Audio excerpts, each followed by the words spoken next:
Right breaking చూస్తున్నాం. హైదరాబాద్లోని మాదాపూర్ దుర్గం చెరువు ఆక్రమణ కేసులో దుబ్బాక బీఆర్ఎస్ ఎమ్మెల్యే కొత్త ప్రభాకర్ రెడ్డిపై కేసు నమోదైంది. దుర్గం చెరువు 5 ఎకరాల మేర కబ్జా చేసినట్లు మాదాపూర్ పిఎస్లో ఎమ్మెల్యే ప్రభాకర్ రెడ్డితో పాటు వెంకటరెడ్డిపై కంప్లైంట్ చేశారు. దుర్గం చెరువు ప్రాంతాన్ని ఆక్రమించడమే కాక మట్టి రాళ్లతో నింపినట్లు ఆరోపణలున్నాయి. ఆక్రమించిన భూమిని ఎస్టీఎస్ ప్రైవేటు ట్రాన్స్పోర్ట్ పార్కింగ్గా వినియోగిస్తున్నట్టు తేలింది. 2014లోనే హెచ్ఎండిఏ ఎఫ్టీఎల్పై ప్రాథమిక నోటిఫికేషన్ జారీ చేసింది. నోటిఫికేషన్ ఉన్నప్పటికీ ఎమ్మెల్యే ప్రభాకర్ రెడ్డి ఆక్రమించినట్లు హైడ్రా సూపర్వైజర్ కంప్లైంట్ చేశారు. హైదరాబాద్లోని మాదాపూర్ దుర్గం చెరువు ఆక్రమణల కేసులో దుబ్బాక బీఆర్ఎస్ ఎమ్మెల్యే కొత్త ప్రభాకర్ రెడ్డిపై కేసు నమోదైంది. దుర్గం చెరువు 5 ఎకరాల మేర కబ్జా చేసినట్లు మాదాపూర్ పిఎస్లో ఎమ్మెల్యే ప్రభాకర్ రెడ్డితో పాటు వెంకటరెడ్డిపై కంప్లైంట్ చేశారు. దుర్గం చెరువు ప్రాంతాన్ని ఆక్రమించడమే గాక మట్టి రాళ్లతో నింపినట్లు ఆరోపణలున్నాయి. ఆక్రమించిన భూమిని ఎస్టీఎస్ ప్రైవేటు ట్రాన్స్పోర్ట్ పార్కింగ్గా వినియోగిస్తున్నట్లు తేలింది. 2014లోనే హెచ్ఎండిఏ ఎఫ్టీఎల్పై ప్రాథమిక నోటిఫికేషన్ జారీ అయింది. నోటిఫికేషన్ ఉన్నప్పటికీ ఎమ్మెల్యే ప్రభాకర్ రెడ్డి ఆక్రమించినట్లు హైడ్రా సూపర్వైజర్ కంప్లైంట్ చేశారు. ఈ అంశంపై డీటెయిల్స్ సదా ఫోన్ లైన్లో అందిస్తారు. సదా, బీఆర్ఎస్ ఎమ్మెల్యే కొత్త ప్రభాకర్ రెడ్డిపై కేసు ఫైల్ అయినట్టు తెలుస్తోంది. ఏంటి దీనికి సంబంధించిన డీటెయిల్స్?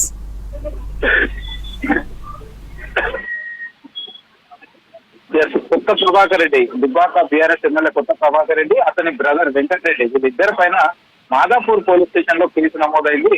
హైడ్రా అధికారులు ఇచ్చిన ఫిర్యాదు ప్రకారం కేసు నమోదు చేసుకుని ప్రస్తుతానికి దర్యాప్తు చేస్తున్నారు. సో దుర్గం చెరువులో మొత్తం 5 ఎకరాల భూమిని, అంటే దుర్గం చెరువు గతంలోనే 2014లో ఇచ్చిన నోటిఫికేషన్ కాదని అక్కడ ఉన్నటువంటి ఓపెన్ ఏరియా ఎక్కడైతే ఉంటుందో అక్కడ పూర్తిగా మట్టి అలాగే రాళ్ళు నింపి వీళ్ళకు ఉన్నటువంటి ఎస్పీఎస్ ప్రైవేట్ ట్రాన్స్పోర్ట్ కంపెనీ వీళ్ళకు ఉంది. సో దీనిలో ప్రైవేట్ బస్సులు ఉంటాయి, అలాగే డిఫరెంట్ క్యాబ్స్ ఉంటాయి. సో వాటన్నిటిని పార్కింగ్ చేసుకోవడానికి వాళ్ళు ఆక్రమించి అందులో పూర్తిగా పార్కింగ్ చేస్తున్నట్లయితే అటు హైడ్రా గుర్తించింది. సో 3 రోజుల క్రితం డైరెక్ట్ హైడ్రా అక్కడికి వెళ్ళి అక్కడ ఏర్పాటు చేసినటువంటి ఈ పార్కింగ్ ప్లేస్ ఏదైతే ఉందో దాన్ని పూర్తిగా తొలగించారు. అక్కడ ఉన్న వెహికల్స్ ను కూడా అక్కడి నుంచి తరలించాలని ఈ ఎస్టీఎస్ ప్రైవేట్ లిమిటెడ్ వారికి, ట్రాన్స్పోర్ట్ లిమిటెడ్ వారికి నోటీసులు ఇచ్చారు. వాళ్ళు అక్కడి నుంచి వెహికల్స్ తీసిన తర్వాత హైడ్రా ఆ ప్లేస్ అంతా కూడా యాక్టివేట్ చేసింది. హైడ్రా బోర్డులు ఏర్పాటు చేసింది, ఫెన్సింగ్ కూడా ఏర్పాటు చేసింది. సో వీళ్ళు లాస్ట్ 10-15 ఇయర్స్ గా ఈ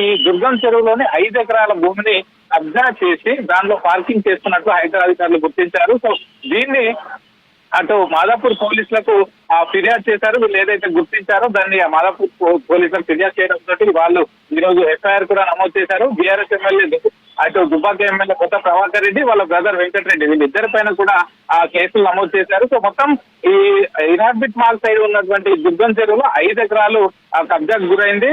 సో అక్కడ ఒకవైపు డంపింగ్ యార్డ్ గా మారింది, మరోవైపు ఈ ఓపెన్ ప్లేస్ అటు ఎవరు రావట్లేదని గమనించి అక్కడ ఉన్నటువంటి ఓపెన్ ప్లేస్ లో 10 నుంచి 15 మీటర్ల ఎత్తు మట్టి నింపారు. అంటే అదంతా చెరువు, కానీ చెరువులోనే మట్టి నింపి ఏకంగా 5 ఎకరాలను కబ్జా చేసినట్లు గుర్తించారు. ఇదంతా ఎస్టీఎల్ పరిధిలోనే ఉంది, కానీ అక్కడ ఈ ఎమ్మెల్యే కొత్త ప్రభాకర్ రెడ్డి మాత్రం ఇది నాదంటూ క్లెయిమ్ చేస్తున్నాడు. సో దానికి సంబంధించిన ఆ డాక్యుమెంట్స్ కానీ లేకపోతే అక్కడ సంబంధించిన సర్వే నంబర్లతో మీ పాస్బుక్ ఉన్నాయా అని ఏమన్నా అడిగినా కూడా ఆ పూర్తి డాక్యుమెంట్స్ కూడా అతని దగ్గర లేవు.